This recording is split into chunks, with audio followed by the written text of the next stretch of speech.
যদি তুমি জীবনে বরকত পেতে চাও, সম্মান পেতে চাও, হৃদয়ের প্রশান্তি পেতে চাও, জেনা ব্যভিচার যেটা প্রেম দিয়ে শুরু হয়, জেনা ব্যভিচার যেটা প্রেম দিয়ে শুরু হয়, নজরকে হেফাজত না করার কারণে, চক্ষুকে নিম্নগামী না করার কারণে, চোখ দিয়ে যেটা শুরু হয় এটা তোমার শান্তি নষ্ট করবে, এটা তোমার রিজিক নষ্ট করবে, এটা তোমার এই শিথিলতা, হৃদয়ের সুকুন, প্রশান্তি, নীরবতা, এটাকে বলে কি স্থায়িত্বটা নষ্ট করবে, স্থিরতা নষ্ট করবে এটা।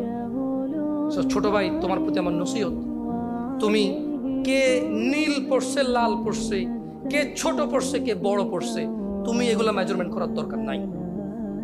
তুমি নিচে নজর রাখো, হাঁটো, তোমার এটা জানারও দরকার নাই আজকে তোমার সামনে দিয়ে কয়টা মেয়ে কি পড়ে গেছে তুমি দেখোই নাই। তুমি নিচে হাঁটো, যথাসম্ভব তুমি যতটুকু নিচে দেখে হাঁটা সম্ভব তুমি তোমার চোখকে হেফাজত করো।